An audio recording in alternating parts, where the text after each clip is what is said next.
رسولوں کے اعمال اور اس کا 28 باب جو 31 آیات پر مشتمل ہے۔ جب ہم پہنچ گئے تو جانا کہ اس ٹاپو کا نام ملتے ہے، اور ان اجنبیوں نے ہم پر خاص مہربانی کی، کیونکہ می کی جھڑی اور جاڑے کے سبب سے انہوں نے آگ جلا کر ہم سب کی خاطر کی۔ جب پولس نے لکڑیوں کا گٹھا جمع کر کے آگ میں ڈالا تو ایک سانپ گرمی پا کر نکلا اور اس کے ہاتھ پر لپٹ گیا۔ جس وقت ان اجنبیوں نے وہ کیڑا اس کے ہاتھ سے لٹکا ہوا دیکھا تو ایک دوسرے سے کہنے لگے کہ بے شک یہ آدمی خونی ہے، اگرچہ سمندر سے بچ گیا تو بھی عدل اسے جینے نہیں دیتا۔ پس اس نے کیڑے کو آگ میں جھٹک دیا اور اسے کچھ ضرر نہ پہنچا، مگر وہ منتظر تھے کہ اس کا بدن سوج جائے گا یا یہ مر کر یکا یک گر پڑے گا۔ لیکن جب دیر تک انتظار کیا اور دیکھا کہ اس کو کچھ ضرر نہ پہنچا تو اور خیال کر کے کہا کہ یہ تو کوئی دیوتا ہے۔ وہاں سے قریب پبلیوس نام اس ٹاپو کے سردار کی ملک تھی۔ اس نے گھر لے جا کر 3 دن تک بڑی مہربانی سے ہماری مہمانی کی۔ اور ایسا ہوا کہ پبلیوس کا باپ بخار اور پیچش کی وجہ سے بیمار پڑا تھا۔ پولس نے اس کے پاس جا کر دعا کی اور اس پر ہاتھ رکھ کر شفا دی۔ جب ایسا ہوا تو باقی لوگ جو اس ٹاپو میں بیمار تھے آئے اور اچھے کیے گئے، اور انہوں نے ہماری بڑی عزت کی، اور چلتے وقت جو کچھ ہمیں درکار تھا جہاز پر رکھ دیا۔ 3 مہینے کے بعد ہم اسکندریہ کے ایک جہاز پر روانہ ہوئے جو جاڑے بھر اس ٹاپو میں رہا تھا اور جس کا نشان دسوکوری تھا،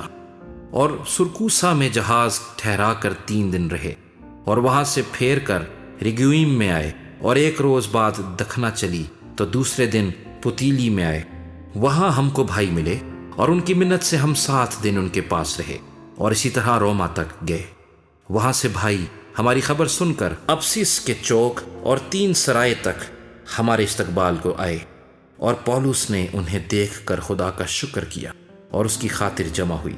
جب ہم روما میں پہنچے تو پولس کو اجازت ہوئی کہ اکیلا اس سپاہی کے ساتھ رہے جو اس پر پہرا دیتا تھا۔ 3 روز کے بعد ایسا ہوا کہ اس نے یہودیوں کے رئیسوں کو بلوایا، اور جب جمع ہو گئے تو ان سے کہا، اے بھائیو، ہر چند میں نے امت کے اور باپ دادا کی رسموں کے خلاف کچھ نہیں کیا، تو بھی یروشلیم سے قیدی ہو کر رومیوں کے ہاتھ حوالہ کیا گیا۔ انہوں نے میری تحقیقات کر کے مجھے چھوڑ دینا چاہا، کیونکہ میرے قتل کا کوئی سبب نہ تھا، مگر جب یہودیوں نے مخالفت کی تو میں نے لاچار ہو کر قیصر کے ہاں اپیل کی، مگر اس واسطے نہیں کہ اپنی قوم پر مجھے کچھ الزام لگانا تھا۔ بس اس لیے میں نے تمہیں بلایا ہے کہ تم سے ملوں اور گفتگو کروں، کیونکہ اسرائیل کی امید کے سبب سے میں اس زنجیر سے جکڑا ہوا ہوں۔ انہوں نے اس سے کہا، نہ ہمارے پاس یہودیہ سے تیرے بارے میں خط آئے، نہ بھائیوں میں سے کسی نے آ کر تیری کچھ خبر دی، نہ برائی بیان کی، مگر ہم مناسب جانتے ہیں کہ تجھ سے سنیں کہ تیرے خیالات کیا ہیں، کیونکہ اس فرقے کی بابت ہم کو معلوم ہے کہ ہر جگہ اس کے خلاف کہتے ہیں۔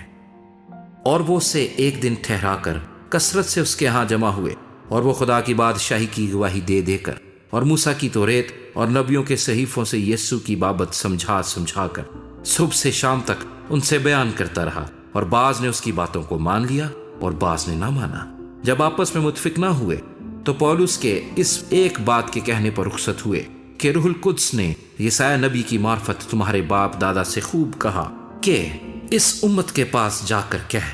کہ تم کانوں سے سنو گے اور ہرگز نہ سمجھو گے، اور آنکھوں سے دیکھو گے اور ہرگز معلوم نہ کرو گے، کیونکہ اس امت کے دل پر چربی چھا گئی ہے، اور وہ کانوں سے اونچا سنتے ہیں اور انہوں نے اپنی آنکھیں بند کر لی ہیں۔ کہیں ایسا نہ ہو کہ آنکھوں سے معلوم کریں اور کانوں سے سنیں اور دل سے سمجھیں اور رجوع لائیں، اور میں انہیں شفا بخشوں۔ بس تم کو معلوم ہو کہ خدا کی اس نجات کا پیغام غیر قوموں کے پاس بھیجا گیا ہے، اور وہ اسے سن بھی لیں گی۔ جب اس نے یہ کہا تو یہودی آپس میں بہت بحث کرتے چلے گئے،